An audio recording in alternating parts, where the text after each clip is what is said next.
Good hook on it. I could. You couldn't. I took the old man.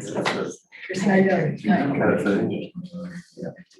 For those images of the current state that it's, and I've never been out there. Oh, it's bad shape. It's been a bad shape for a while. I know if you drive the boat, I've already tried, because I have these 3 fingers, I can still do the floppers. So I took the thing worried about the lines, because Sharon just go in and out. Oh, did I I? usually do the lines, so we have to take the rocks every time, you know, so you pour it. Good morning. Been warned.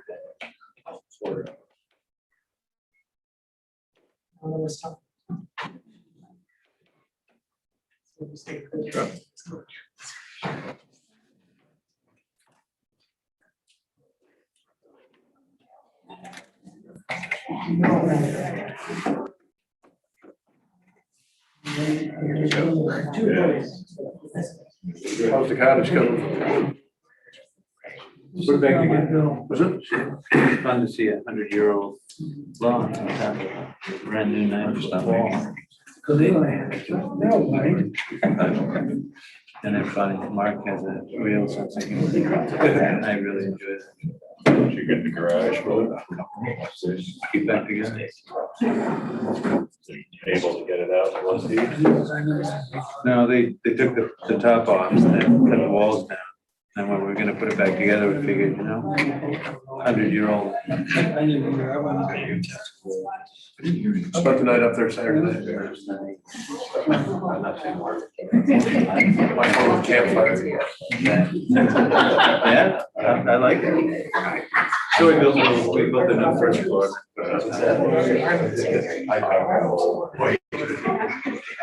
All right. Yeah,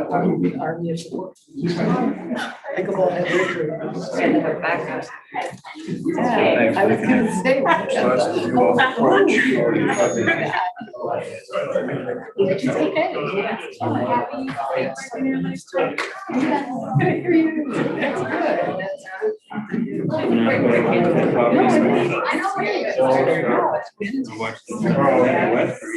That's kind of northwest.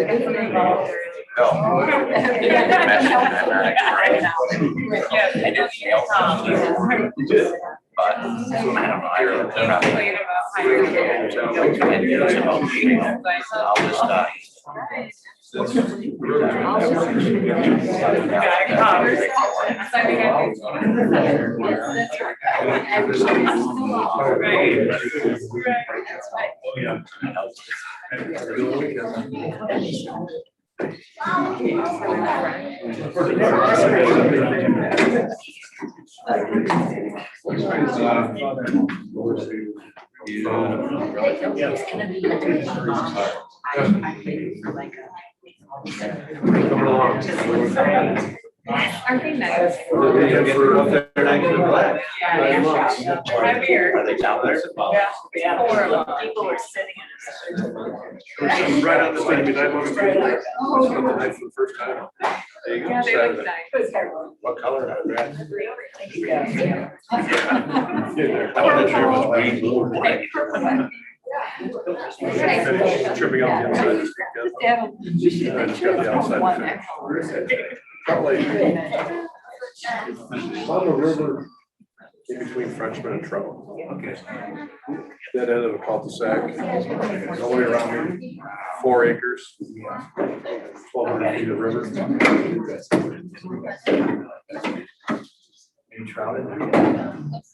They're fishing. I mean, they guys come through boats, kayakers are full.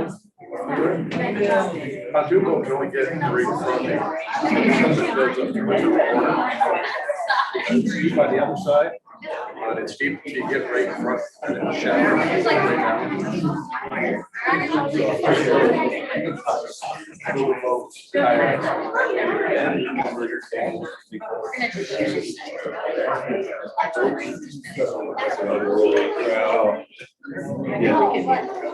That's funny. The races got canceled. We're gonna go to races. very nice. Stayed around for a couple hours. River and dinner, came back.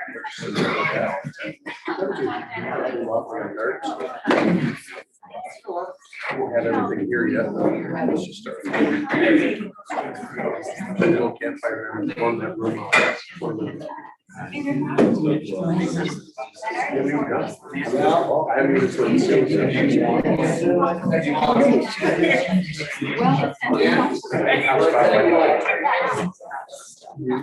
Because if you did. No, keep on, you're fine.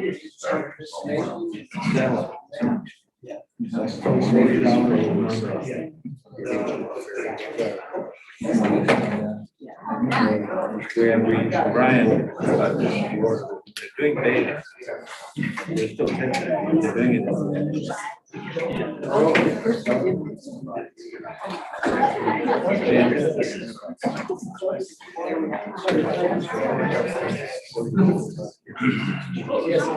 The idea is you set this thing up.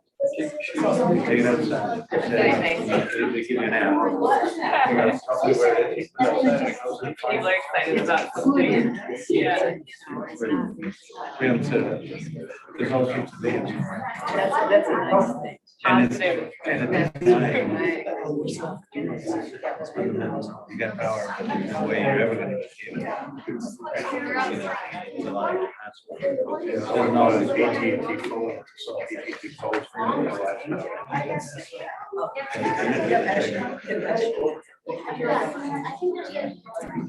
It's also. If an area gets but it's created a lot of range just going on. Yeah, so that means you have. He's got more money than most. It wasn't accidental.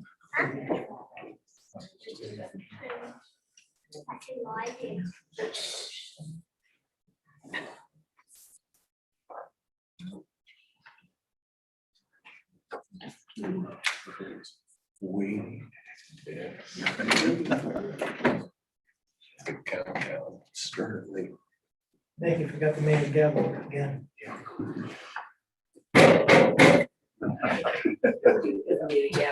We're honest. I don't know. We got some unruly kids here. All right, everybody, it's 7 o'clock. I'd like to call this meeting to order. First business, stand for the pledge. Pledge allegiance to the flag of the United States of America, and to the republic for which it stands, one nation, under God, indivisible, with liberty and justice for all.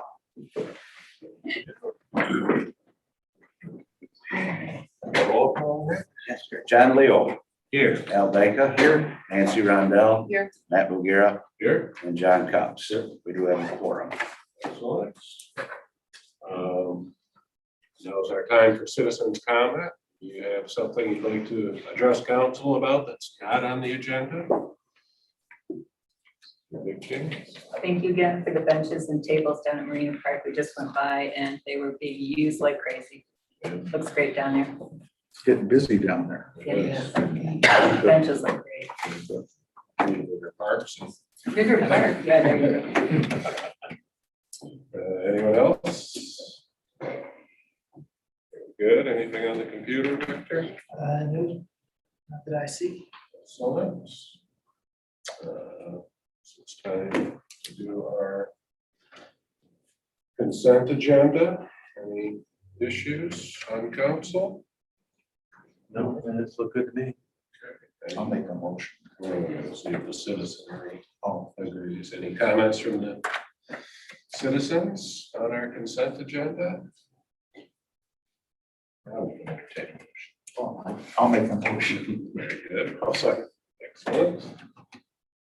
Nancy Rondell. Yes. Al Baker. Yes. Matt Bogira. Yes. John Cox. And John Leo. Yes. Motion carried. Right. Into our discussion items. Victor? Yep, so the first item on the agenda is wrap-up summary conclusion of the AHA located at Shea Park. Kristen Bailow, the executive director of the Historical Society, is here to just kind of sum up what happened and how it went and how things are going so far. And I think it was a big success. When we had that event, the launch of the AHA, I think it went extremely well. It was well attended, and I've only seen people just going up to the boat and approaching it out of curiosity. There's been a lot of people just interested in it. I have not received any complaints as of yet about the boat being there, so I think it's been well received and well accepted by the public, locals and visitors. So I'll let Kristen, if you want to say a few words. Yep.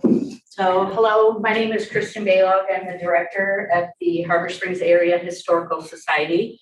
So, as you know, council approved the location of the AHA, and the Historical Society Board approved the restoration. I'm joined by our board chair, Vince Mahalik, and the chair of the project, Ron Kurtz, and his wife, Barb, who chaired the committee that did the restoration.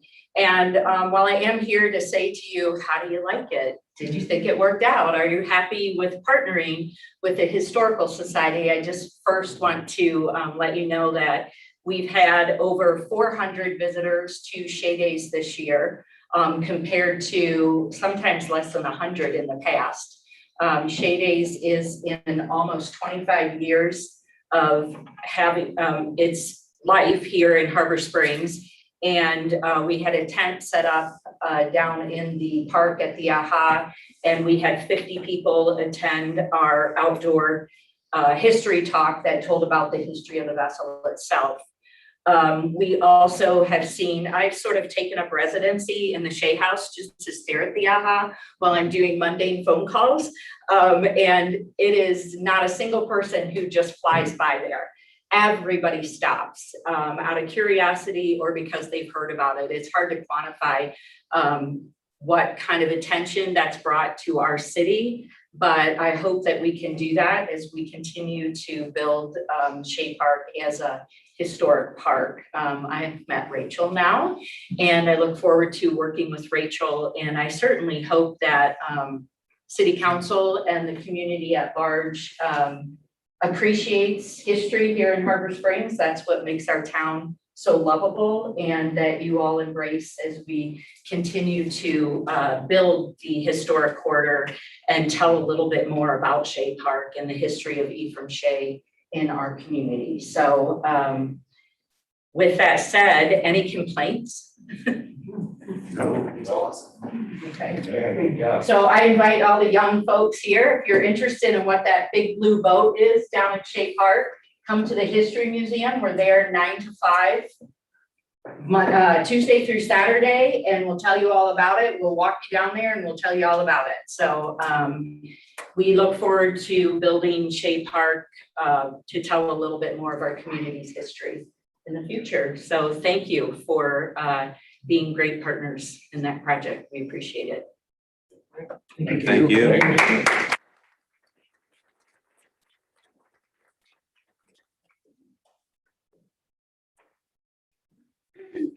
Item 3B is a potential skate park fundraising drive. We were approached by Sunny Wagner here and Catherine from Evergreen's Kulan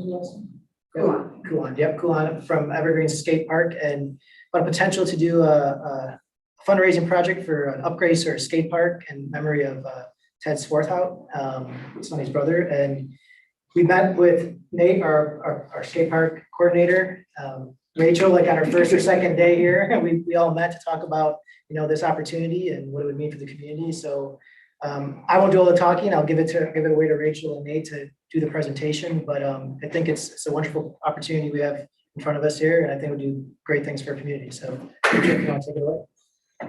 Great. Good evening, everyone. Good crowd. So we like to see, bear with me. Real quick. Good, see here. Yes.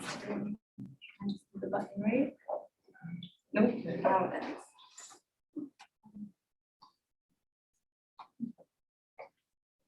Okay, great.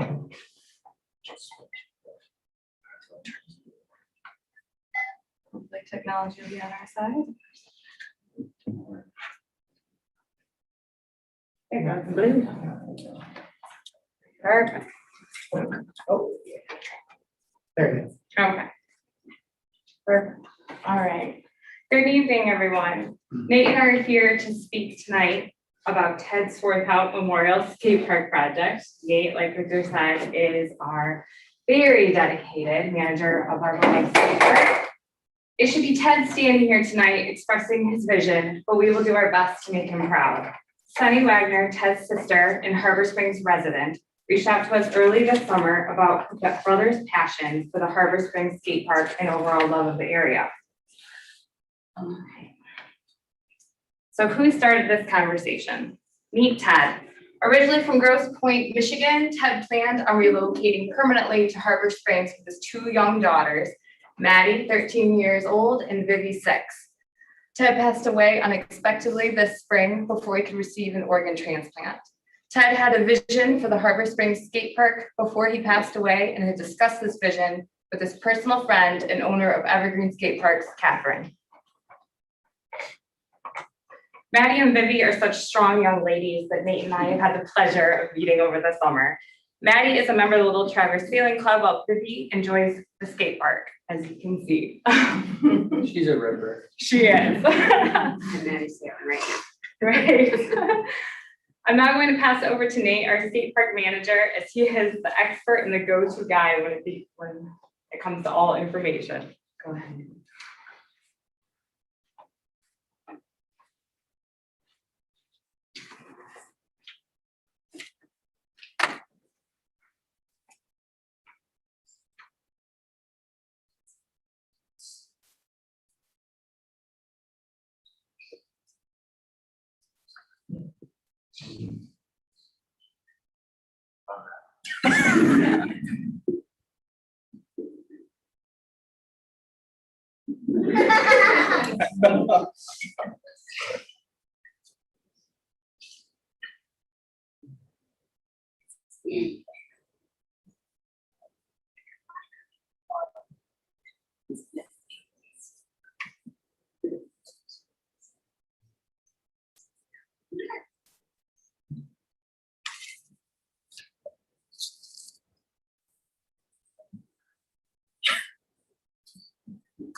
Thank you, Lynn. All right, so I'm hoping everybody, this is the time where it's the final countdown for the Harp Springs Skate Park as you know it. Let's make some noise. So I'm an art teacher. I'll just get that out of the way, and this is my summer gig. It's been my gig for the last 5 summers. And what you're looking at there is an aerial shot from when I was up on the roof just recently doing the solar panel project. And it gives you a good perspective of the overview of the park, some aerial shots there. And this is the most recent look of the park. There's the aerial shot right from Google Earth. Outside of the pickleball area, this is essentially what the park looks like. It is 15,500 square feet. There is a close-up of the little map that it takes to put it together. It's made of 173 different sections. It has 346 metal transition plates. It's got an asphalt ground surface, and it's made out of skate light. Why do I show these pictures? Because, as I've said, get emotional. It is the biggest jigsaw puzzle of my life. And that is a really good way for you to understand it, because it is a very difficult process putting it together. And essentially when I took it over, I got a map. That map has changed many times over the years, but it really is the biggest jigsaw puzzle for anybody. You got to get a lot of problem solving to be able to kind of piece it all together. And that's why I included those pictures.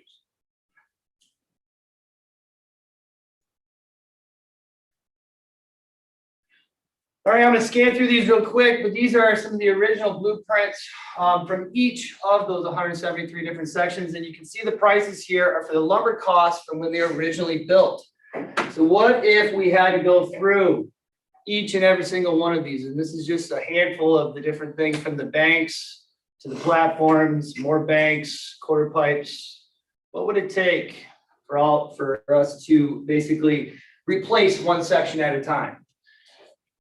In order to do the mini ramp, it's about $6,000. To redo the island, be just shy or just over $9,000. But those are the lumber costs to replace each one of those sections. So those are the numbers for each individual section. Add it all up, it's going to be just shy of $60,000, and that does not include the metal, the hardware, the paint, or the labor. But that's just the wood and the ramps. To resurface it, it would be about $93,000, and that's on the low end at $6 per square foot. So altogether, if we wanted a new surface and new ramps, the way that you guys see it now, that would be the number. So let's talk about safety. And when I talk about safety, I want to talk about safety and maintenance. So everything that I talk about right now that is related to safety, it's also related to the maintenance and the daily chores to make this, make it skatable, make it a place for kids. So those are screws, the metal transition plates, the wood sheeting, the ramp seams, and the ground surface. I'm going to do my very best to get through quickly. Screws. The Harbor Springs Skate Park uses skate light, and the material uses thousands of screws. That's right, thousands of screws to keep the surface sheets attached to the substructure. The screws are countersunk, but over time, well, they back out and they become raised. Moisture seeps into those countersunk wells, and they weaken that screw's grip. This is a very serious situation. The screw heads can cut a skate park user if they fall onto it or slide across it. Screws can also become a tripping hazard. Raised screws are clearly a safety and maintenance issue. Water damage to the ramps cause the wood to change and to warp. As the wood changes, the screws constantly need to be adjusted, and over time, the ramps deteriorate at an increased rate as more holes are created in order to keep the metal plates and the sheeting connected to the substructure. Thousands of screws. So these pictures here are showing not screws that I just got to go back through and drive back in, but what is the daily maintenance of screws constantly being pulled out of the structure of the wood? Yes. All right, so the plates, the steel plates, those are the things that are all over the place out there that are black.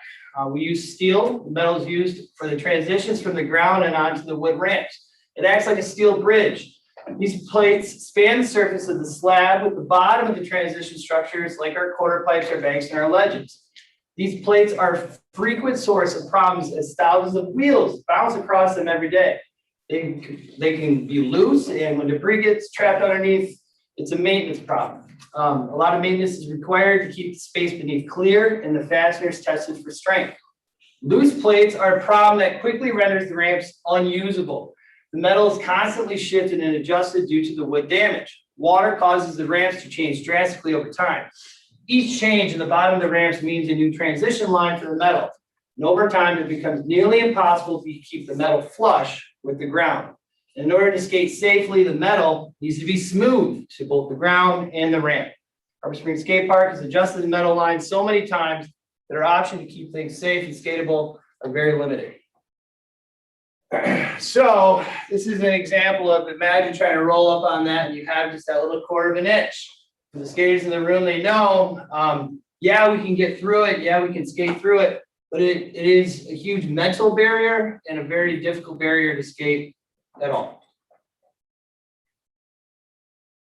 This is a good example of one seam of metal and another seam of metal coming together. And unless those are perfectly flush, again, it makes it a very difficult thing to skate on. This is a really good example showing the different years, the different lines of where the metal has set. Me and my buddy Trevor over there have to be incredibly creative in order to sink that metal to the bottom of those ramps and adjusting high and low. And can we go this way? And if we go this way, it's got to be the same thing all the way across. It's a very difficult process.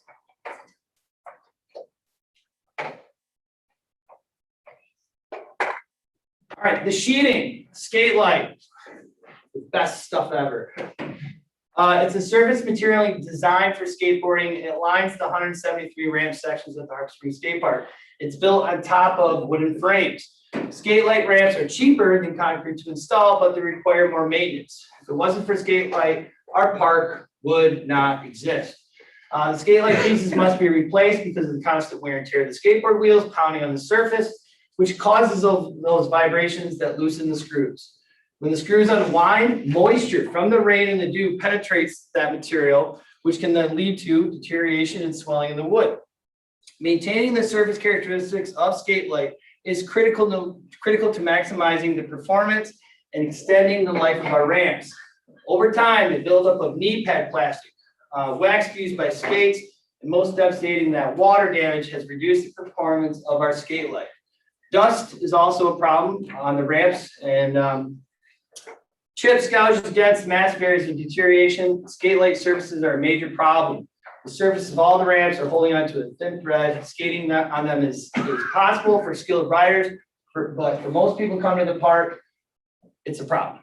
It's a real big problem. So there's the skate light. You can see how it kind of deteriorates. It's really magical stuff. If you think about it, for the ramps being over 20 years old, the fact that they go through as much wear and tear as they do, being left outside every single day of the year, it's amazing this stuff, this material.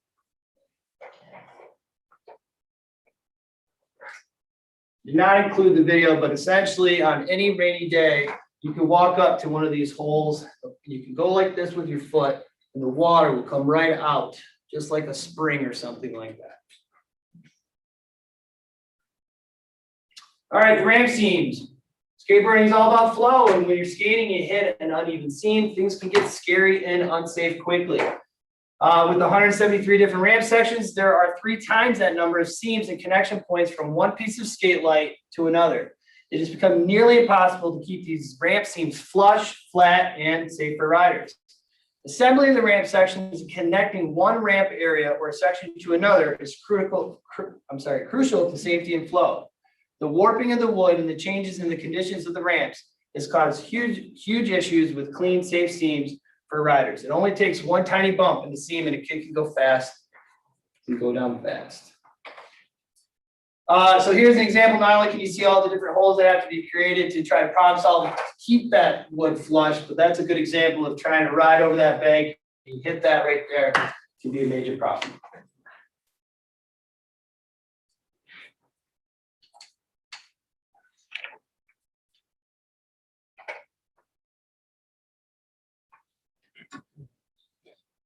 Last but not least, the surface. Bumpy, sketchy, cracked, bumpy. Oh yeah, it's really rough. It's not smooth out there.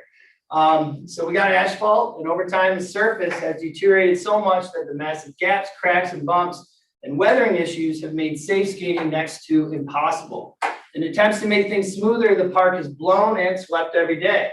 The park has been repainted twice, which is just a big bandage for a bigger problem. The winter operations have made things worse. Creating the ice rink every year on top of asphalt has resulted in aggressive cracks, gaps, and deterioration. The smoother the surface, the safer the ride. Paint chips are a huge issue for everybody skating out there. They're hard to slam on, and a lot of the blowing that we do just is constantly blowing up the paint chips. Our parking lot and our sidewalks have smoother, safer, skatable surfaces than our skate park does. That is the shot of what it looked like just before the ramps came in.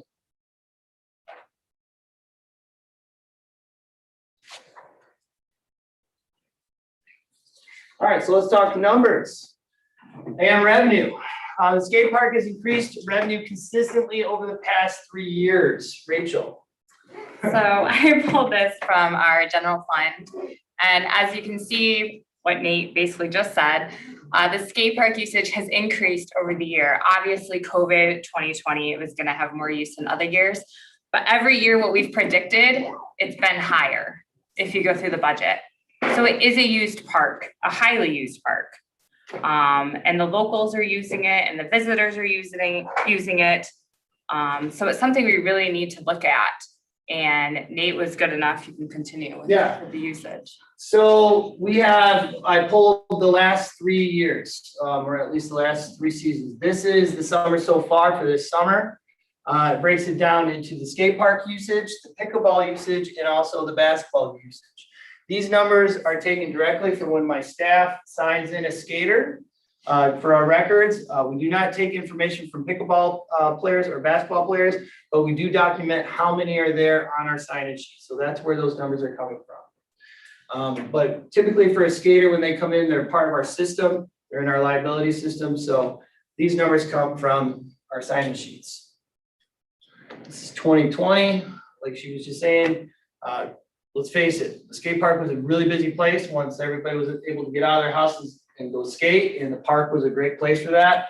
I would say as soon as I was open, people were like, let's go. And there's 2019, everything from June to October. Again, skate park is definitely the dominant use of that space. So if we do this, what is it going to eliminate? Well, staffing. One of my jobs is trying to keep the place open and 7 days a week, 10 a.m. to 10 p.m. And that can be a struggle. I'm a dad of 3 boys. I have multiple jobs, and trying to keep the place staffed can be an issue, but this could help us out with staffing in the future. Maintenance costs is a really big one. Equipment costs, looking at our pad requirements, fences and access restrictions, utility costs for the building of the grounds, all those safety issues, risk of injury of skating. And these are the ones that I really care about the most. If we have a skate park that's made out of concrete, we're going to really help with those confidence issues. We're really going to be helping out with parents' anxieties, issues of comfort, the overall feeling for kids when they show up to the park. It's really important. So what are the benefits? Increased attendance. Little to no maintenance. We're going to save a tremendous amount of money over time. I use this opportunity to say this is like going from an LED bulb. It's time to switch over to LED. We're no more switching out bulbs here. We need to switch over to the right thing. It's a great family, kids-based atmosphere, environment for our community, increased opportunity for events, overall appearance arriving into Harbor Springs, clean and simple, and safety. The skate park is the first thing that people see when they come into this town, and I know that as a town, we can do much better. So youth recreation, skaters and events. I'm sorry, if we build an evergreen skate park, people will travel to Harbor Springs just for an evergreen skate park. Jagger Eaton is a bronze medal Olympic skater, and he just posted a video just the other day of him skating at one of the Montana evergreen parks. And I mean it, we build it, they will come. It's a real, it's not just like any other skate park company that comes through. They're known for their flow. People really will travel for it. So the closest concrete skate park is Traverse City. There's over 6 billion skateboarders in the United States, and the majority of them are 24 years and younger. If you didn't know, Olympics, Tokyo, is going on right now. It's a really big thing in the Olympics. It's a booming culture, and the stigma is evolving and growing every day. There is a shortage of youth-friendly amenities in our park system. And I think that the skate park can really help with some of those different things that we're looking at for our park system. Right here, when it talks about lessons, I'm constantly teaching kids. I don't want $1 for it. I just want to maybe find a different way to go about it, because if I'm there, I'm teaching, and it really does help with some of those anxieties when people come to the park.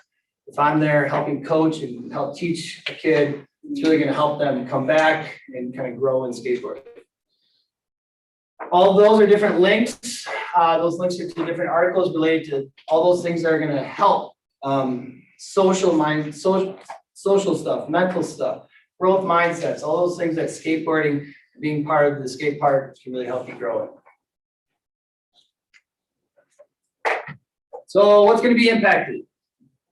The biggest thing would definitely be the ice rink.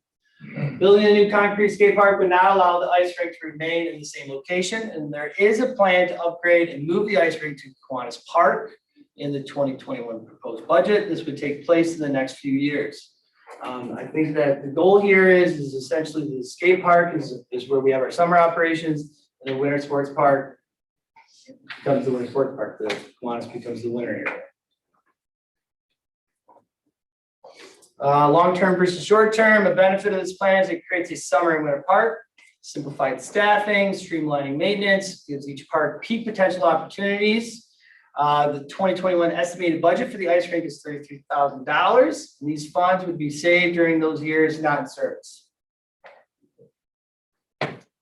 Evergreen. You all have homework. When you leave and you're on your devices, please, please, please type in Evergreen.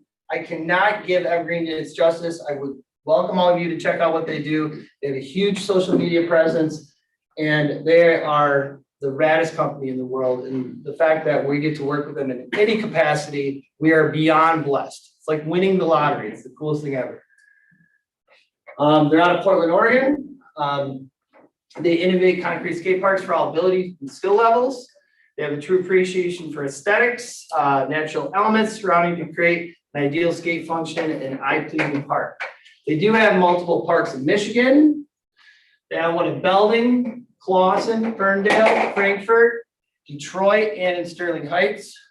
Rachel was able to reach out to some of the superintendents in those areas. The gentleman from Frankfurt said it's an excellent company. Not a bad word to say on the project.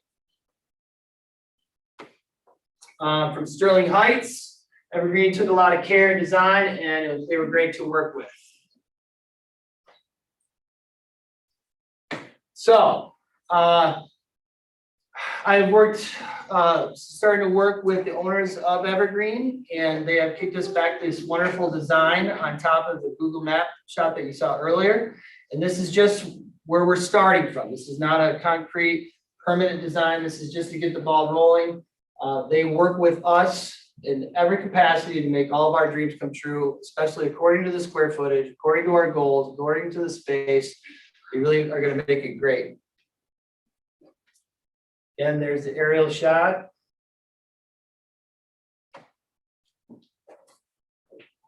Everything from kind of a park plaza kind of vibe. Again, a lot of the Evergreen flow that they're known for, but also kind of a more of a plaza kind of vibe there. So this is a roughly 10,000 square foot design concept costing $350,000 to $400,000. Industry standard prices for skate park design and construction is $45 per square foot. Evergreen is willing to deliver this project at a discounted price of $35 per square foot in memory of their friend Ted. Evergreen is dedicated to maximizing funds with whatever amount is raised, and they will deliver as much square footage as they can to give us a brilliant park space. And there's a couple more design options. That's not a swimming pool, that's a skating pool. I don't know.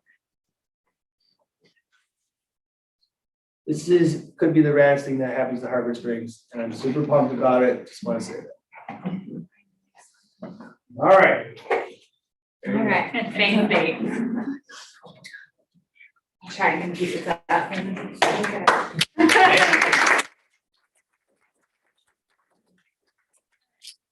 When do we need to move forward? Fundraising projects are most successful when the platform is recent, this platform being to memorialize Ted Swarthout. So my recommendation would be that we start fundraising immediately. We make a decision this evening. Evergreen is scheduled to be in the state of Michigan summer of 2022, next year. Scheduling our project to align would save us mobilization costs estimated $10,000. We're gonna get quite a savings if we save on that mobilization, and they're already here in the state of Michigan, which again would lead us to want to start fundraising right away. So how do we move forward? We would like to start fundraising immediately. Fundraising would be through the city of Harbor Springs via our website and office. We would advertise on the Harbor Light, city website, city social media, flyers, Petoskey Harbor Springs Area Community Foundation, and personal social media outreach, word of mouth, Nate. I think we cover a lot of that. We will reach out to local businesses for in-kind donations for products and services to bring costs down in any way we could, and grants, of course. And then our plan would be to regroup together with funds raised by November, maybe December. Do we have any questions or comments? And we do have Catherine on Zoom, I believe, from Evergreen. So if you do have questions for her, I believe she may be willing to answer them. Through. Victor. I know that a couple of the kids had wanted to say some things as well, so that's okay with the council, I know that they'd like to make a comment or two. Okay, before I talk, now is good time. All right, stand up, dude. Yeah, you can do it. I think we should get the skate park so it is more safe and more flowy and we can have a good time. All right, how about you, Ben? When we get a new skate park, we make more memories.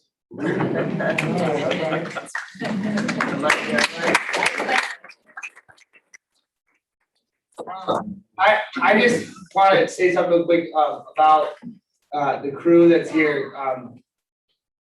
I had said that I would bring an army, and one of my reservations is that I haven't put myself out there in the capacity that I think I should in social media.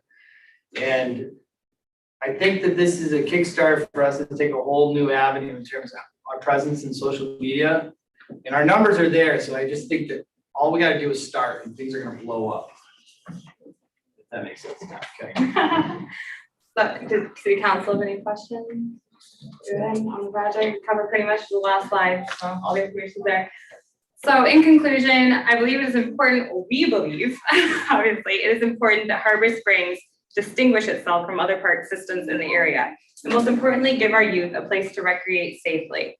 We have a beautiful landscape and community, and we should strive to mirror that beauty in everything we build and do. Thank you for your time.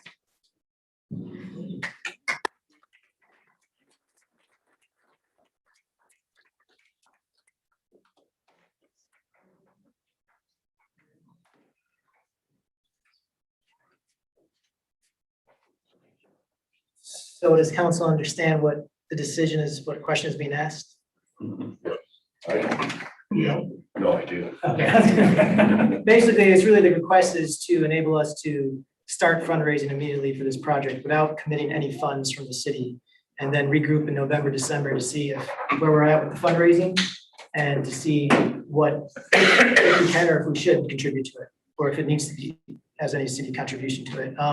I think if the city does contribute something, I think part of the savings will come from the fact that a couple of years we want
specifically kids. No, I would view events as a positive, not yeah, only it's- oh, yeah. because of, added business to the city, but visibility. Yeah. Word gets around. I think. Stop on a skate tour even at one point down the road. Exactly. The council should know too, that fundraising will not just include Harbor Springs people. Ted was well loved in Grosse Pointe, and we're confident that they will be able to do fundraising at Grosse Pointe to a great degree. Think everyone's in agreement. I can't think of a negative, yeah. I know this is my shot, so I just gotta say one more thing, I'm so sorry. So working with the company, to think that we've been able to have phone calls with the owners of the company, right off the bat, they've been amazing. But they gave us a list of things that we can work towards to help us bring down those costs and to really actually get more of the community involved in the project.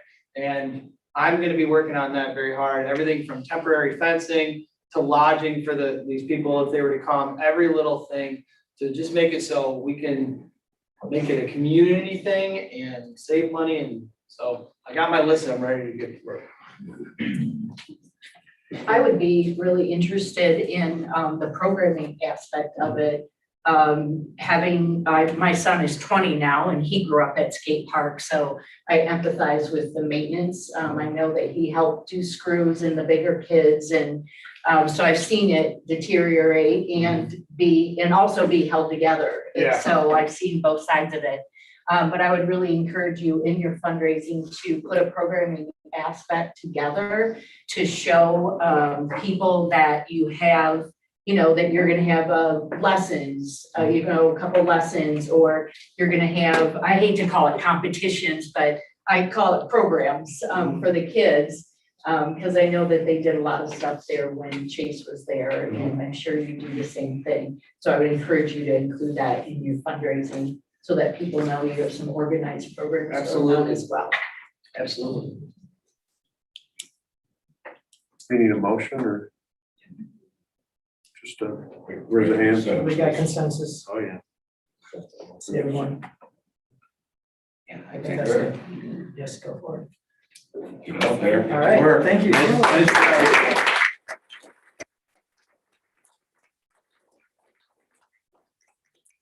I welcome all of you to come skate with me this week. You might be sorry. No. Sorry. It's a lot of knee pads. Okay, moving on to another park issue. We're talking about Seoul Street Beach, the dog usage. Councilmember Rondell had asked at our last council meeting for city staff to actually do some research on usage, the park where dogs go. I don't know how we want to phrase this, the dog beach or the beach where dogs are allowed. But so Rachel did some investigation, some research into dog beaches in the area, in the state, as well as some current use of this dog beach. And she'll give a few minutes to talk about what she found, but maybe you want to let the children filter out. Unless they want to stay. Sorry. No, that's good. Great to see. Thank you. Yes. Yeah, I wish we had more time. So big kids. Yeah, I know. Give us time. All right. Well, I ain't going anywhere, so. Sorry. Okay, no worries. Okay, so at the last meeting, it was brought to our attention about the safety and usage of Seoul Street Beach to be under review. So I did a bit of research on other dog beaches in the state of Michigan. This includes their rules, whether they're staffed, sizes of the beach. So as you look down the page, Kirk Park is in Ottawa County. Their beach is a 3 mile long. I think it's really important to note the size of them as opposed to Seoul Street Beach. 68 acres total. Dogs are allowed on the beach off leash 7 to 10 a.m. and 6 to 10 p.m. We're kind of going through an issue because it actually used to be a separate portion, but due to erosion and high water levels, it has deteriorated the staircase. So they had to close our actual dog beach. Dogs must be leashed to and from the beach. So they're only allowed off leash during those times. Cruise Park in Muskegon is 52.3 acres total. The north portion of the beach allows leash dogs. Dogs are only allowed off leash in the water. So the owner can stand in the water, the shoreline, and throw a ball, and the dog can be off leash. But as soon as it comes onto the beach or any other part of the park, a leash has to be on. Grand Haven City Beach is 19.66 acres total.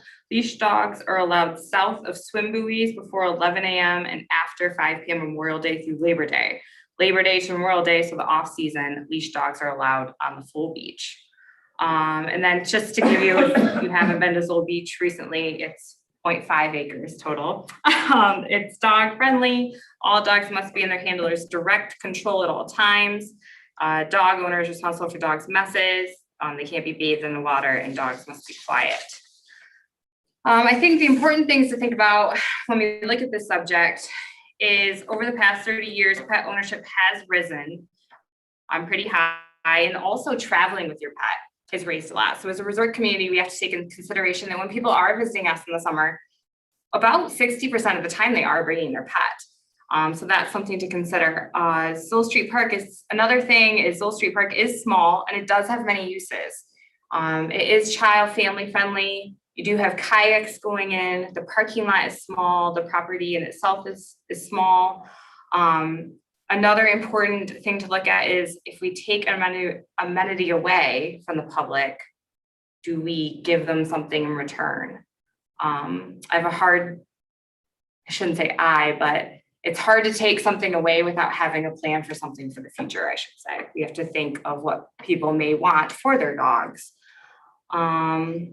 The city does have another beach that allows families that does not allow dogs. I spoke to the health department. They didn't have a comment, but they only didn't have a comment because they don't test the water. So we don't do water testing. Yes, we don't test the sand or the water there at that beach. So that was kind of just their overall comment. The Harbor Springs Police, they did have a concern on record.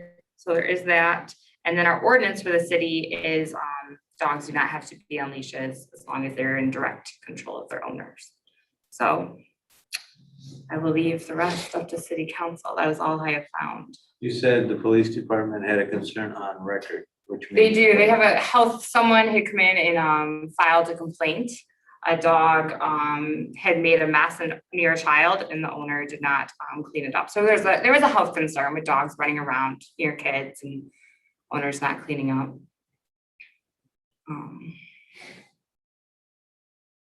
So I'll leave it open for discussion. In your research, are there any dog beaches in Hammock County? There's nothing even up north that I could find. Glen Arbor doesn't, Frankfurt doesn't, Traverse City doesn't. But on the flip side of that, they have dog parks. So that's kind of what I found. So do they have a beach where you can have your dog off a leash? No, but they have other amenities for dog owners. So. Good question. That makes ours so popular because people are coming here and they're coming to the areas and they're Googling, well, I have my dog with me, where can I go? And 15 years ago, people couldn't do that. They couldn't just be on their phone and Google where to take their dog. And now they can, which is nice for pet owners, but it does make the beach more popular. So it's a busy place. I just would like to make a couple comments. Rachel, thanks. I mean, that's great. She pretty much covered a lot. What I was going to say, I do think the rules aren't being followed at the beach, which is creating some of the problems. Like dogs are let off leash long before they get to the beach and long before they get to the water. So you get this rush of dogs coming down. I spent some time down there when our grandkids were here, and it just sort of reiterated some of my concerns, many of which Rachel's already mentioned. The whole issue of the beach being used as a bathroom and then having toddlers in the sand. I struggle with those health issues a lot. And the safety of little children when there's big dogs interacting very in a frenzy, sometimes literally. The kids were afraid to go in the water because there were 15 dogs there at the time we were there. It's also directly against a couple of our city code things in terms of dogs being in owner's control and not being able to make excessive noise. There are times I can hear the dog beach at our house between the dogs barking and people yelling at their dogs. So that's a concern for me. And also with our harbor plan, we've talked about not doing something that causes more parking issues. And people park illegally down there all the time because most of the dogs come by car because they're not from right here. I've had people tell me they bring their dogs from Petoskey and all over to come. So I have a number of different concerns about that beach. One of our policemen very wisely said to me, you know, it used to be I drove by here and there would be 3 people on the beach and 1 dog. And now when I drive by, as we all know, if you've been down there at all, it's just exploded to a point that I really think it's dangerous for the kids on the beach and the people. So I think we should do something, even a temporary measure for this summer. I think we should do something about it before somebody gets hurt down there. That's what I What think. do you like to do? Well, I would prefer no dogs on the beach because I think there's some real health and safety issues. I understand that people that have dogs enjoy that beach. I did receive a letter from a resident, an elector, in support of getting the dogs off the beach. I think we could do some hours for this summer. You know, some of these other beaches, which are much larger than we are, have hours where early in the morning, it's okay if the dogs are there. In the evening, it's okay. But in the middle of the day, when families use the beach, that's not a good time for dogs to be on the beach. I think that's one possibility. But what do you guys think? You're all looking at me. What do you guys think? We talked about this right after we built that beach. Mhm. And same issues. Yeah. People were complaining, mothers with young babies especially. And our response then, and I think it's still valid, is 3 blocks down the road, you have a beach where there are no dogs allowed. Mhm. They can't come on the site. Mhm. So this thing was built for small hand launched boats. Right. And water access. And it was never a beach per se, it was a place to get to the water. And in response to that, and I remember that, Al, it is even difficult to launch boats because I kayak out of there. And I have dogs right in my face and people that throw their toys as I'm coming in, so I can't really even get into the beach without a dog or 2. Yes, we do have another beach, but we have 2 beaches in this town. And to turn one of them over to the dogs, which is what's happened down there. I mean, I've been told as a person on the beach, I need to go away because this is a beach for the dogs more than once. And that was never the intention, I don't think. I think the intention was for people to be able to use it and an occasional dog to come down. And now that we have so many dogs, it's done a complete flip. So there is another beach, but there's only 2 beaches in town. And I don't think we need to turn one of them over to dog usage. It's not just for dogs. It's very difficult to be on that beach when I have put a towel down and immediately had dogs run across the towel. And then the people get upset with me when I say, would you mind not letting your dog run across the towel? And they say, well, this is a beach for the dogs. And I have an issue with that. I don't think that's the right way for our waterfront to be used. Or a beach. Maybe there's another place dogs can go in. They don't really need beach space to do that. Al, do you remember when we added sand there? Because there was. Yeah, I drove the dump truck. Oh, did you? When we built that beach that weekend, Dick Noggle was owned what is now Harbor Springs Excavating. And the gravel pit was out on Conway Road. And he asked me if I knew how to drive a truck. And I said, yeah. And he gave me the keys and I was hauling sand back and forth and dumping it there. Do you remember how it was used before? You must have been We in did your that. twenties. I wasn't in the That was a long time That was a ago. long time ago. Yeah, I wasn't. It was a road, right? And most of us that were there were in our 20s. So it was just a road right away. I think it was a It road. was a right, road wasn't it? and right away Yeah. to the water's edge. How do you know how it was used before you guys added the sand and made a beach, or was it just? It was 22A gravel. Yeah. And there was a screen that allowed like 14-foot rowboats to go Small boats. into the water. John Togner, another old name, he was probably the biggest user of it. But he would launch his 14-foot boat and go out and catch salmon and come back in. And it was a thing that the locals used. And they were pretty upset when we turned it into something different, but I think it got better use when we changed it. The windsurfer group back in the late 70s, early 80s, we were launching from there. And there was rumor that adjacent property owners were looking to get it abandoned so that they could use it for a parking lot or to expand their property to the east. So Tim Offenhauser was a resident here and active in windsurfing, and he knew the then mayor, which is Lloyd Taylor. And Lloyd said, bring a crowd down to the city council meeting. And we did, and although the Harbor Commission was against it for, they called it funnel development, and it would bring too many people to the beach. Kind of it does. But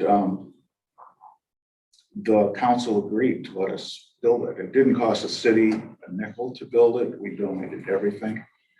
And we used it as, when windsurfing was really active, we used it. And then as windsurfing faded away, at least in this town, it transitioned, and kayaks came in, and now paddle boards are coming in.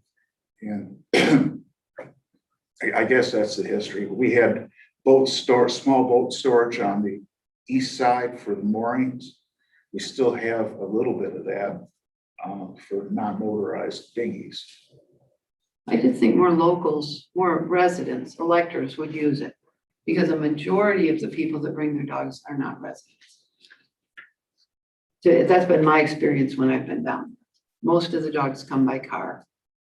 And they're not the residents down there. And there were a group of local people that enjoyed going to a quieter beach where they could swim, and it wasn't the city beach.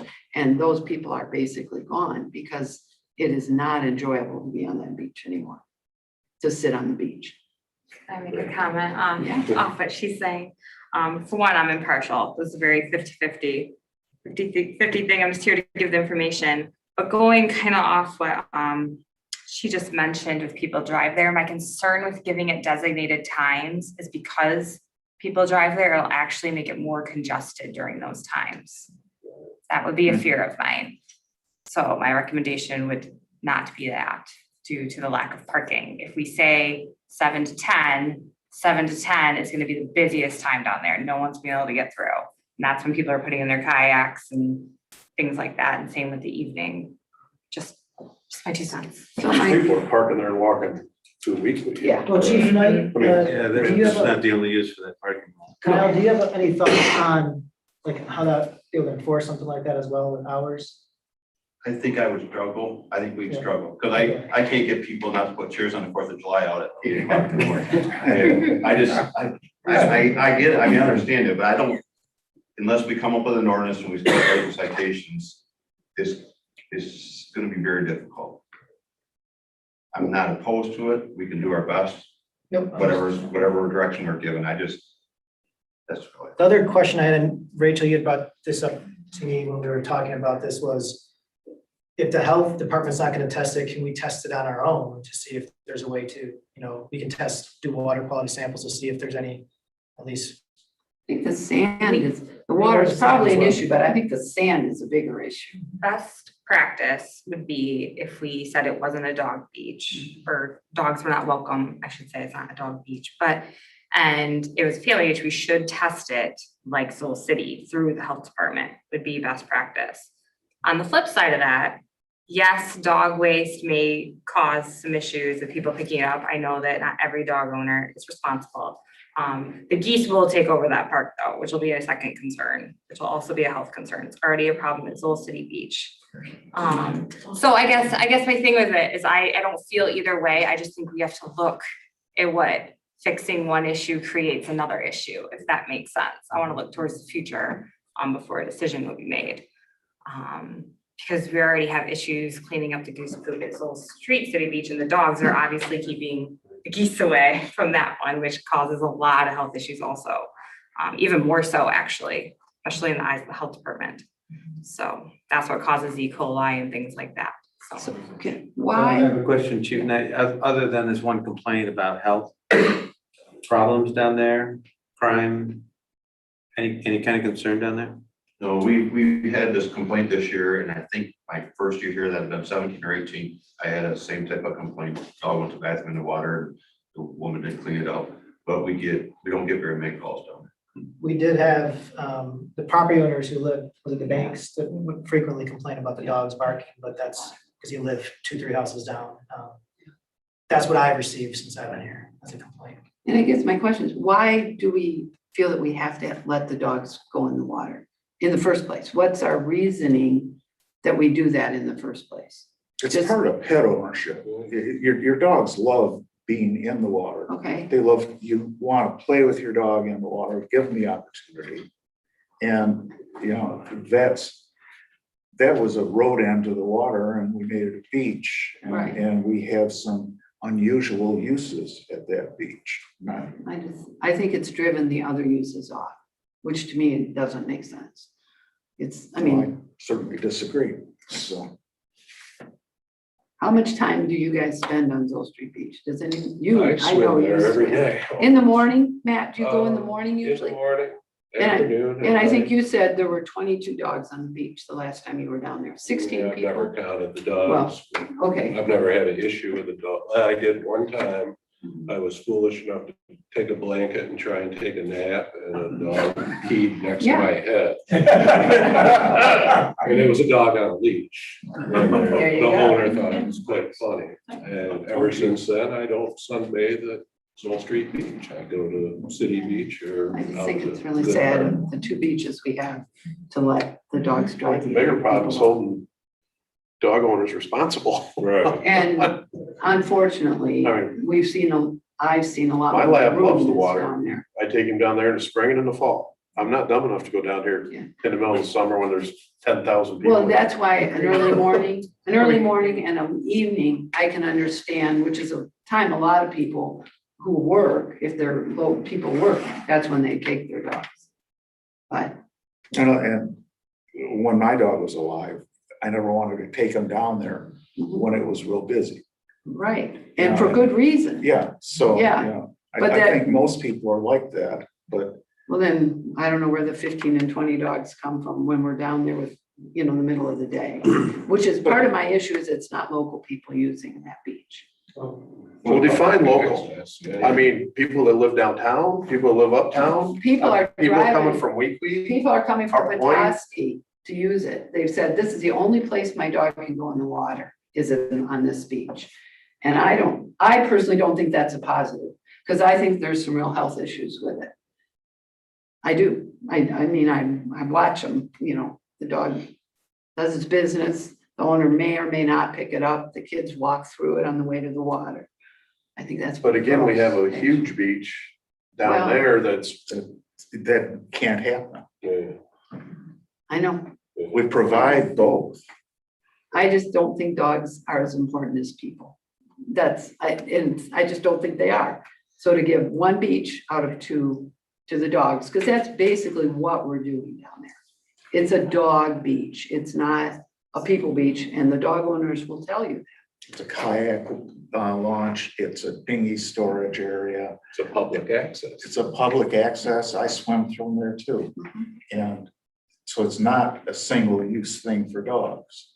Okay. It's just not what you would like it to. No, it's not me. It's not me. It's really the good of more people would use it. I know if dogs weren't allowed there, they would go spend the day there. They take their kids there because I know a lot of people that will not take children to that beach. But that's okay in my mind because we offer The city. the city beach. To me, it was really interesting, Al, to hear the history back from road to where it is today. And to me, I mean, I'm amazed at pet ownership every time I go to a supermarket or when I see the two aisles dedicated. You know, billions of dollars are spent on pets every year. To me, that not being a pet owner and not being a swimmer is the current incarnation of that beach down there. And it is a part of residents and non-residents. And if it's an attraction to the city that keeps people from coming down here in the summer, that's not the only place people don't go in the summer who live around here. You know, we have a seasonality and they come down and they don't come down in the summer and they wait until tourism ebbs that way and then they come back down and kind of recapture the town. And like so many things here, it's an 8-week problem. Right. If it's a problem at all. And then as far as health and safety and you're concerned about kids and all that, I'm not sure it's council's responsibility to look out for that. It's the parents' responsibility to look out for that. And if you're gonna take your children down there and there, you know, dogs, you know, pee and poop down there and you think it's a concern, then you won't go down there. Do we have any You'll find another liability beach. as a city? Do we have any liability connected to that if a child gets hurt down there? Well, I would only say that, of course, there's potential for liability in any kind of public action. Right. So could somebody do something about it? I guess it's kind of an indirect injury. They'd have to get sick or, have a cut or something and then get infected. But of course it's possible, but it's a bit remote. There's rules posted down there, I think. To me, it's a choice. Obviously, a lot of people want to be down there and think it's a safe and fun place. And there's another group of people that don't think that way, huh? I do think that when we do the long term, when we do the harbor plan update, I think we need to, as we're looking at all the uses along the waterfront, this is something we probably should analyze more closely, just how that park's being used in general, what's the traffic situation like down there? What's the congestion situation?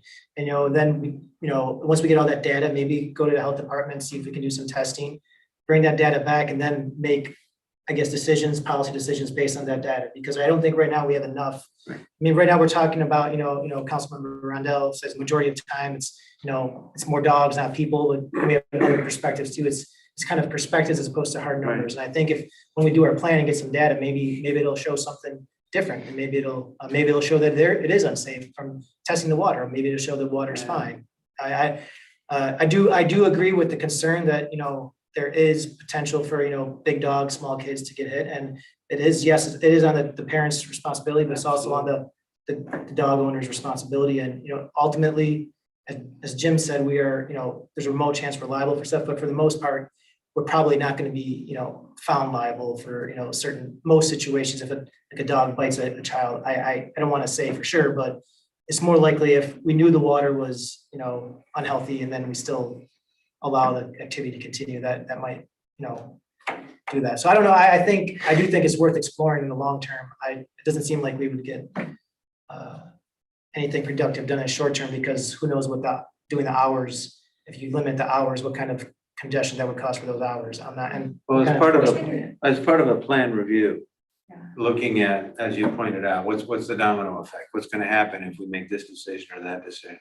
That to me makes a lot more sense. I think another good factor would be having more park staff presence possibly next summer. Victor and I have talked about hiring a couple part-time people to goose poop, change trash cans, make sure our bathrooms are opened and closed consistently. Just kind of get everyone on the same page, and that could be where we could send them down to that beach and maybe review the rules, and they'd be down there and they would, if a dog's out of control, they could say something. And if some something clear happens. rules. Yes, Because right. I don't know what the leash rule is there. I thought it was, they could only be off leash right before they went in the water. I don't know that though. I'd have to- I don't, Because our leash rule there applies to the same as the whole city, just in direct control. So if you're in direct control, I know it is what it is, I didn't make the rule. no. If you're in direct control, that's the way our ordinance reads. If you're in direct control. doesn't So have to be on it holds for the beach and the, okay. Then yes, I think there should be some more oversight because that definitely is not the way it is down there. I think in general, our parks could use a little more oversight, especially along the water where there is heavy traffic on regatta weekends, 4th of July weekends. You know, we rely very heavily on marina staff and lifeguards and DPW. So it'd be nice to have a park presence to all those other parks that we don't get to as often. So that's nice something to look. One thing I think has really helped as far as kayak launch is have that kayak launch down at the Ford Park. I think that's cured a lot of kayak launches from down here. People go down to Ford Park now that we have that launch and use that. So that, whether it's good or bad, I think it's definitely helped. Shifted some of the activity. Yes. We had a couple comments. Ladies first. Rebecca back at 500 West Summit. I've noticed that a beach in Cross Village, the beach at Good Heart, and then there's a beach between Cross Village and Good Heart where there's no dogs allowed. I mean, it's very clear, posted signs. I don't know if those are county parks or. Township. Townships. Okay, township rules. First, like rule number 1, no dogs allowed, period. They don't want them in the water. And I have noticed, we used to use Seoul Street as a, our digging launch to get to our buoy. But there's a lot of dogs that are now using the waterfront where the guest dock is. Where we have all the dinghies. They're throwing the balls in and the dogs are swimming next to the dinghy, so. I agree with her. If the township says no dogs near the water. Or picnic areas, but you just have to find someplace else for your dog.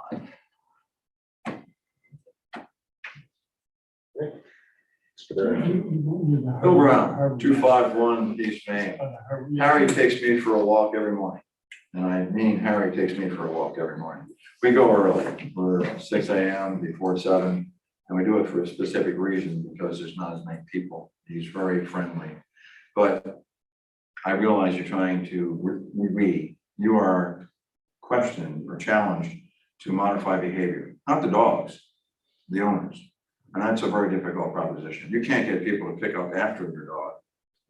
It's a pet peeve of mine. I carry a bag with me all the time. It's like part of getting dressed. I take a handkerchief, plastic bag, no big deal. But what I have noticed recently, and it's not just, as we like to say, out of towners or trunk slammers, or whatever you want to call them. It's local residents who go early in the morning down to the main beach and let their labs swim. They let their dogs swim at the Marina Park because it's easy. And even this past weekend, even during regatta, I was down at the launch at Ford Park. People take their dogs into the launch area, let them swim out and bring them back. It's convenient. And it's difficult. Cal can't do it. I mean, you have to have someone there to manage everybody's behavior and then go to work. But something could be considered in the master plan, perhaps. Don't know, no short-term solution. But just the reality of it is, I've been here and lived downtown for quite a while. And it does happen. And it isn't always the people out of town. It's the people that you know. And when you say something to some of them, they just look you right in the face and ignore you. Like, I don't pick up. They're not special. And they're your neighbors. Thanks.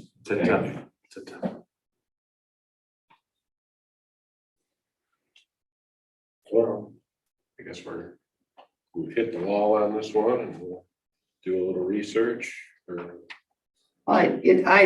You all know how I feel, but I think it does need to be belong in the big plan of the parks and the rec.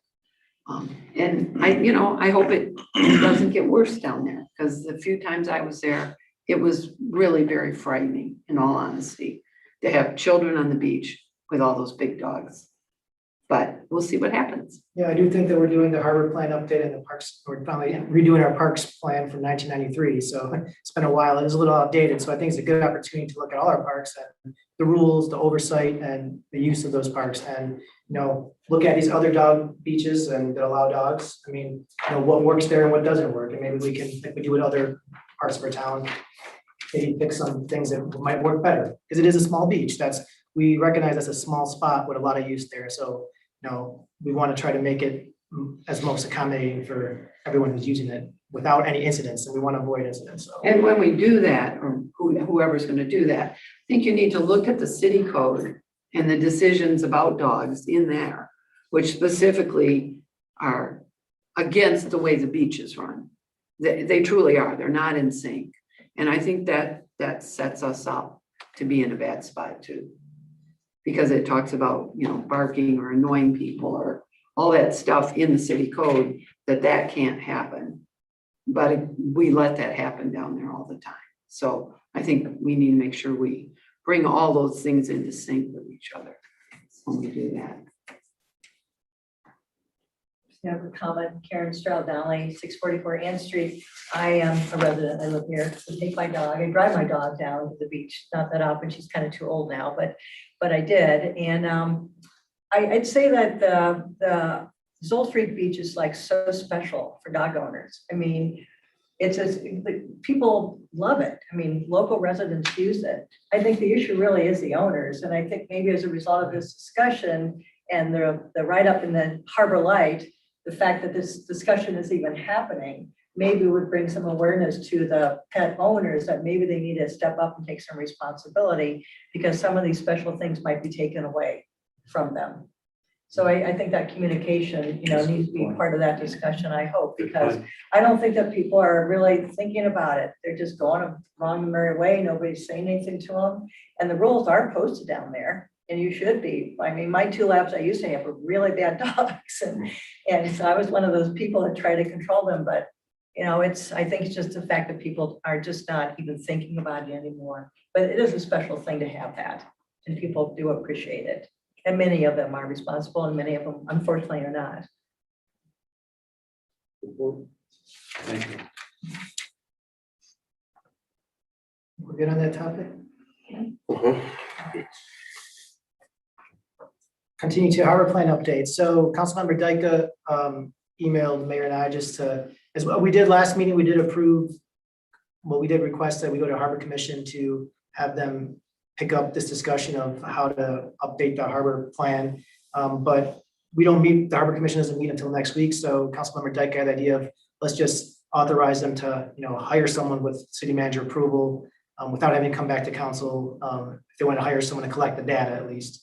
And is that where you're going? Yes, get the data collection started Yeah. while all the people are still here. I think it makes sense to me. So the amount of money that would be spent on this would be decided by the Harbor Commission? Yeah. There's no, how much are we talking about? $10 or $10,000? Well, here's the thing, per the city policy, if it's, Last time we paid Dick Babcock $3,000 to do it. if it's under $10,000, that's, I have that authority to. No, I was just looking for size. I have no idea what we're talking about here. Anytime I hear consultant or, third party, it can. This consultant would just look at water usage, count docks, count boats, and get those statistics so That that, might improve the odds of it getting done. yeah. Yeah. It would be used from waterfront funds, so. Makes sense. So we have a Harbor Commission meeting next Wednesday, so I'll talk with Chair Bartlett on that and we'll get that going. Any motion or just No, general I consensus? think that's consensus is fine. Collect the data. So. Great, thank you.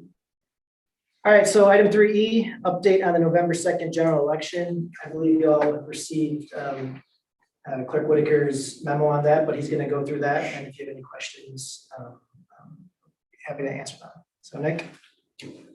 Yeah, well, unfortunately, this topic of discussion, maybe not as nearly as enjoyable as our skate park presentation.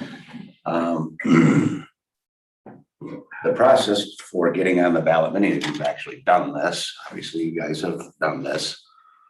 25 petitions are required by registered voters. So a potential candidate will come in and pick up these nominating petitions and collect their signatures. There's a return to my office. I verify that every signature is a registered voter and that the signature actually matches what's on file from the Secretary of State. And then at that time they were due for, let's use this year as an example, because the dates may change based on the year, leap year, whatever. July 20th was the due date for the petitions. Also at that time was when the affidavit of identity was due. And I did not interpret the election laws properly. And I would assume that it was due on the 26th, 5 days after that. So when I filed, I had one contestant fill out the paperwork, did his due diligence, Mr. Jeff James, brought everything in. I contacted him and said, hey, the due date's due for the affidavit. And then come to find out it was too late. That is on my shoulders for misinterpreting the election law. So for that, I apologize to council, community, and Jeff.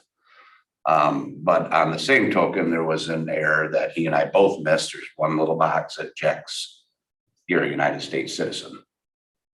He filled it out, signed it, didn't check the box. I actually reviewed it and didn't even see the box.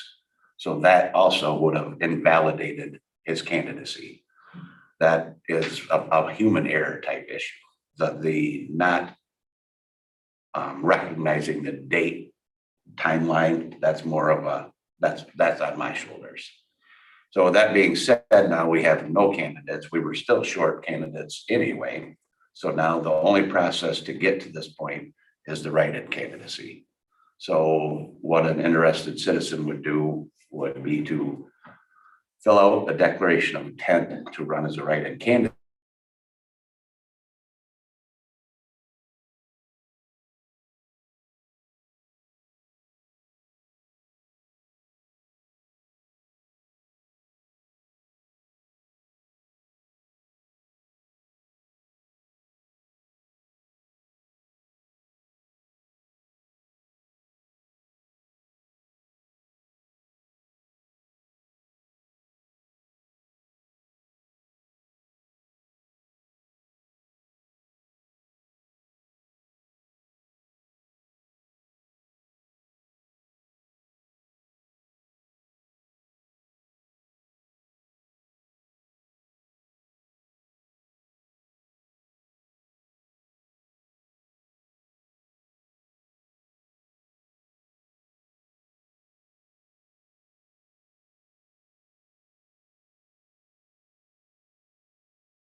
People that are interested in running.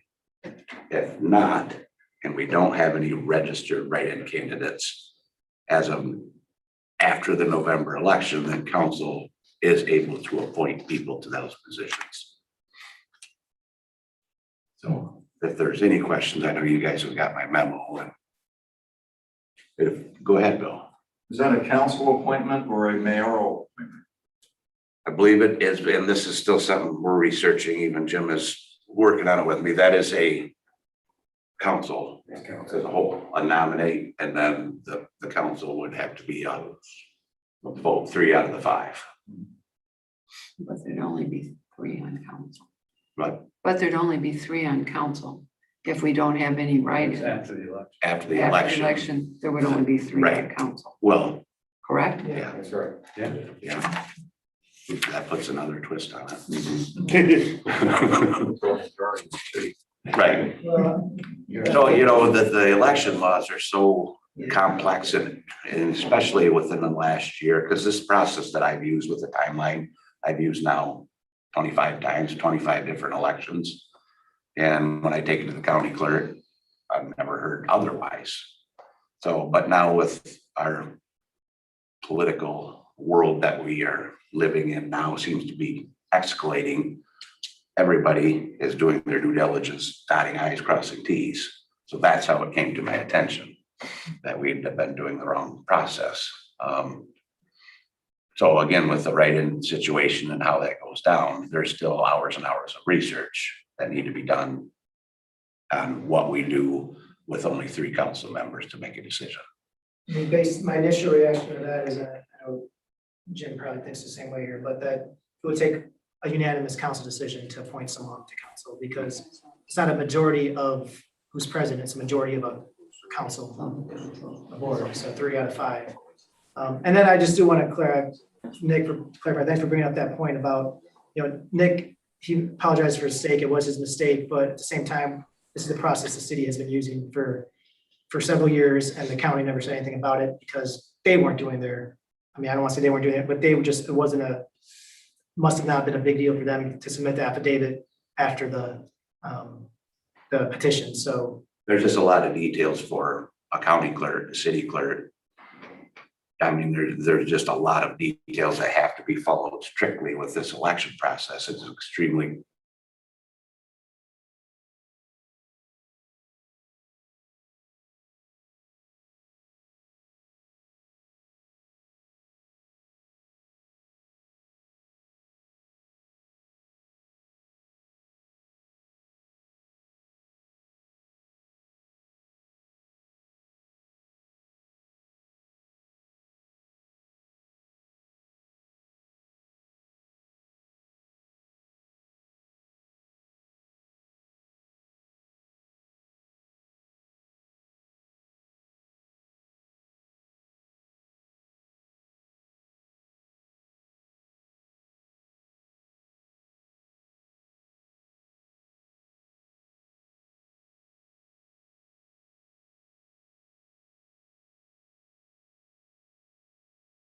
She died this winter, and they had a memorial service.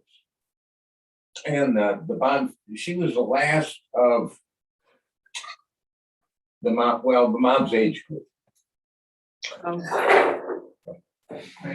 Does anybody have any questions for me? Council, If somebody takes all the correct steps to become a legal write-in candidate, then if that person gets 1 vote. That's also a question that's been asked of me as well. And the other guy gets none.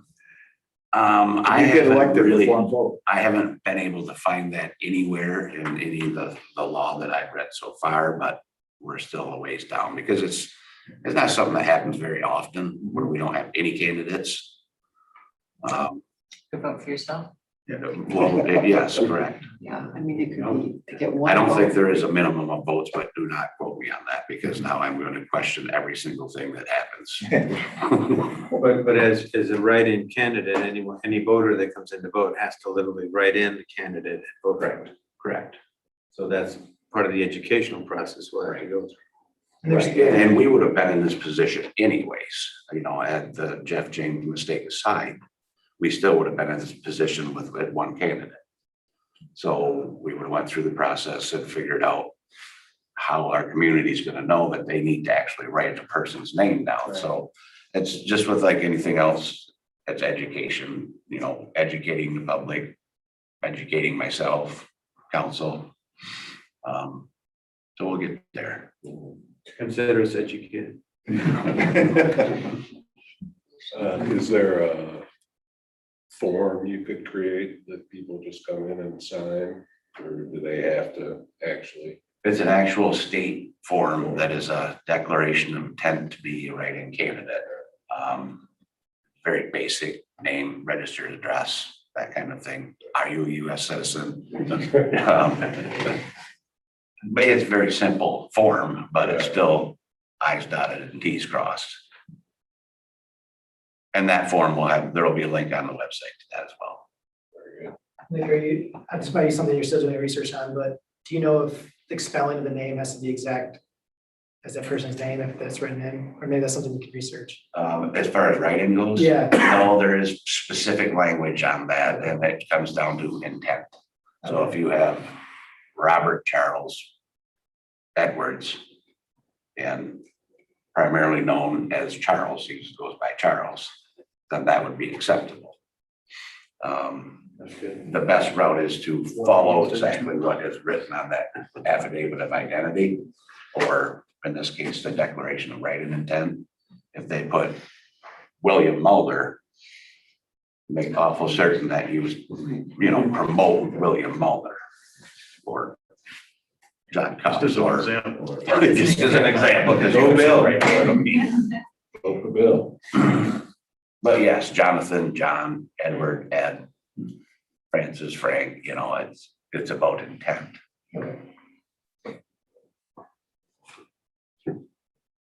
That'll be an interesting election. When do the retiring council members retire? Is it when the election results are certified, or is it when the new ones would have been sworn in? It's the first, so the new members start the first Monday after the general election. Right. So in would the theory, old council members still be in To vote. to vote? Yeah. We still have to search that. I mean, Right. technically, the council could call a special meeting for purposes, but we still have to do that research on who, and how that happens. then there's differences, because we have our own city charter that's been set up and with its own set of election rules and laws and how it works. Well, over time, the state's rules change, our charter has not, so there's a plethora of conflicting things between the two. Well, state laws supersedes our charter. Go ahead, Bill. Just a question. You said it would be the first Monday after the election. I thought it would be the second Monday, which is the council meeting, because the candidate would have to be sworn in. And they only meet on the first and third Mondays of the month. So that's when we have the first meeting, but I think the council takes over the first Monday after the election. I'd have to double check that, but And you can swear in anytime. I've sworn in, not at a meeting. pull out the charter. Me too. Yes, I like to get people sworn in as soon as possible so that it doesn't get forgotten. You can't change their mind. Before you get back out, right?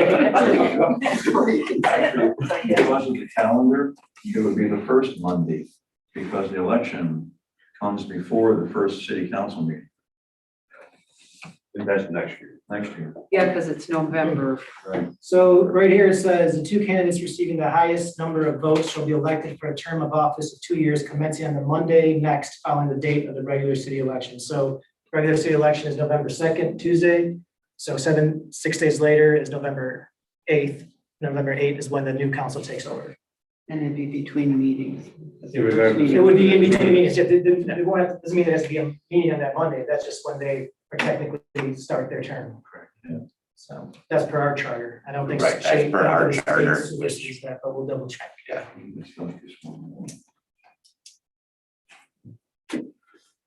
All illegitimate winners, anyways. Yeah. No, the state the county validated you guys. Any other questions? Not for me. All those? No.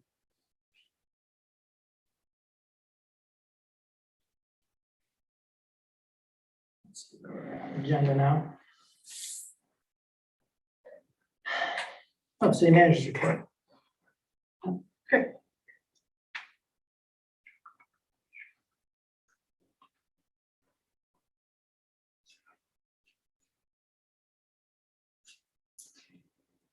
So Bridget Lemure is our new deputy treasurer cashier. She started today, it was her first day. We're excited to have her on board. She comes from the city of Petoskey. She worked there for 5 years or so in their government offices. So she has great experience. She's worked in similar roles here at Petoskey. So she's really coming in strong, understanding the roles and responsibilities. She's cross-trained in a lot of clerk and treasury things. So I think that's going to be very important for us. The Methodist Church parking lot has been repaved and those drainage issues have subsided. Striping is scheduled to take place in the next 2 weeks. And then we're going to put out that public parking sign. So if council remembers, we signed a renewed a lease with the Methodist Church parking lot to be used as a public lot. Turned out good. Huh? Turned out good. Yeah, it did turn out good. There was a water service line leak on Lake Street about a week ago. You might still see that patch of road, a couple cones there. That's set to be repaved soon. Done. Yeah, it's done. Okay, all right, yep. There we go. Old news in the city manager report. Those hedges have been taken out, and as staff are considering with the tree board what trees to plant. If the trees are the most appropriate there at the hedges there, where the hedges used to be on Jean Jardine Park along the drive that comes in from Pennsylvania Avenue.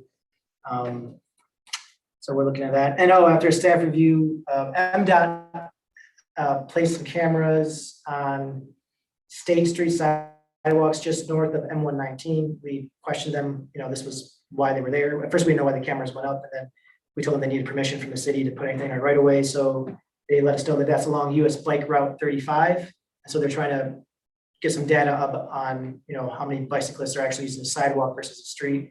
I know Lucas and our staff can tell you from firsthand experiences that, not many bikes use that sidewalk, but, they want to do their own study there, and they're doing it for 2 days. They're going to collect the cameras on Wednesday. So videos and images used are only for MDOT staff, and they're not made public. So we saw some cameras set up there. We had concerns people were setting up cameras, but it's for data collection purposes. So that's what's going on there. We didn't have many boards or commissions. Rachel had her first Marina Park committee, and we actually met at the park, which was nice. And that's where we laid out the benches, discussed survey results. So we have increased number of survey respondents to that survey. So I think we're up in the couple dozen, so we went up from 9 or 10 responses to 24, 25 or so. So we're getting a lot of responses on that. And just I had a couple meetings and events there. And it's looking good. As a reminder, we have a meeting on August 16th, but we don't have a meeting that first Monday, September, because of the Labor Day weekend. So right now I have a light agenda for August 16th, but that can always change in 2 weeks, as you get. Any questions about other city things? Manager's report. Just real quick, and I spoke with the mayor. We have the car show coming up August 12th, and I know that council has approved to block off State Street for the street music. But that day I actually talked to Bonnie about not closing it off that night because of the fact that we're closing off Main Street as well. We've never had the car show and State Street closed out at the same time. And so I'm concerned about the amount of cars that would come to that corner, especially on Bay Street. They'd have to go all the way down to Hankey and come up Travers and take to 3rd Street. So that night I've talked to Bonnie about, I just saw something, I thought this is gonna be a nightmare down there because we're gonna have everybody going right up State Street. And anybody on Bay Street, they're gonna have to loop through the marina or have to go all the way down and bring Travers down to 3rd Street. So we will hopefully move the street music on that night somewhere, maybe up by the church or something like that, if that's all right. Smart. Yeah, makes sense. Good idea. A lot of people in a small area. Yes. Right. All right. Boards and commissions. So we did have one candidate apply for to be on any board or commission, and the ZBA was the one that was open. So his name's Glenn Hunter. So I haven't called Glenn yet because I've been too busy swimming every day down at the beach. But Jeff did talk to him, Jeff Graham Yeah. talked to him, so he's on board. Right. So Because Glenn Hunter will be our new alternate on the ZBA. consensus approval? Or? Do you have He's discussion? willing to, out of a pool of one, was willing to do it, I'd say. Sounds good. Okay. Any new or old business?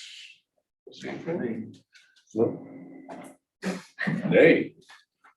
I just want to say you guys are doing a great job, and I really appreciate everything you're doing. And it's not every day that I get to come in here and put on a big presentation. And I just want to say thank you again, and I appreciate your patience because I know it was pretty long. I don't know the next time I'm going to be able to sit in here and have this opportunity, so I just want to say thank you. That's it. I got a question, the cement work, if this moves forward. Yeah. Which we hope it will. Is that a local contractor? They bring in their own? Is this special I think it's a material? mixture of I think it's a mixture of their own work, and they have to utilize the locals. I think that is part of their vision, how they work with communities, is that it's a partner. Local deal. business. Yeah, but I know that I've been following Evergreen since I was in high school. I mean, this company is very, very successful, and I would say that they've gone through a bunch of ups and downs in terms of finding that balance, and I think that's what we gotta do, is we have to find the balance with making sure the professionals do the professional job, but we really do utilize the. There's nobody locally that can do the molds. Yeah. So that's something we have to commit. That's a from specialty outside. thing. There's nobody in northern Michigan that does it. That's what I was wondering. It The looks like floor, there's a bunch of us around that can do it, but the forming. holes and Yeah, and the the turns and stuff rebar like that, work that there's, they do is, that's I like. mean, I don't know tools. mason work, but I can, you do, you definitely do. I would say that, yeah, it's really curvy. It's not. That's what I was asking. It's like shotcrete. There's not many people around that do it. So it's like pools, different things, similar installation. Hey, could I ask, Yeah. just supposing that your fundraising is phenomenally successful and you get way more Yeah. than you, could these guys Evergreen make us a skate park that was nationwide or even globally recognized as a phenomenon? I think that the real estate, and I know one of the things that wasn't discussed was the option of where it goes. So right now the skate park is at the top of the hill. And I think an Evergreen skate park at the top of the hill in Harbor Springs with the views, I think it would be one of their best known parks when you look at their map. And their website really is very extensive in terms of showing where their parks are across the entire country. Right now, they're breaking the world record for the largest skate park ever built and in their style. So I guess to answer your question, would it be a world-known park? Absolutely. Maybe we wouldn't have the largest, but could we have the coolest? Limited space to work with. Well, I mean, we have a good chunk of space over there. 15,000 square It's 15,500 square feet for just from where the fence is, that where the existing skate park is. I have done the different numbers for all of that different space. But essentially that gives them a lot of space to do a lot of really creative stuff. And I've talked to Billy, the guy who runs the different teams, and you know, the pictures that you guys saw today, those are really just to give everybody perspective of what they can do. But I mean, you all have homework. Check out Evergreen, because they're not like a lot of skate park companies that are out there. Because there is a lot of cities, I think, bite at other companies that can do good work. But this is like, it really is like, we really did win the lottery with this. I don't know how else to explain it. If you're a skater, you know that people from Traverse City will come up here. There'll be people from Lansing that will drive up. You know, we're known for being a sailing community. Not that I want to be known as the skateboarding capital of Northern Michigan, but really, here's the truth. People will travel not only from this state, but from all over the country to skate these kind of parks. I think that's great. You've made a tremendous case for the fact that there's a real use and a need for that in this community. Well, I feel horrible because it came under bad circumstances, that this is a memorial for a gentleman that really, this is what it's about, you know, whether we call it the Harbor Springs Skate Park, the Ted Park, the Ted Swarthout Memorial Park. We have to find a balance between honoring Ted and doing something that's gonna give our town a better appearance. And it really is gonna support people coming into town feeling confident about skateboarding. And get off the screens. Get the screens, man. That was Nate's second presentation. Sorry. I'm sorry. 3 minutes are up. I'm sorry. I'm sorry. All right, so there's brief any comments or citizen? No? Anything?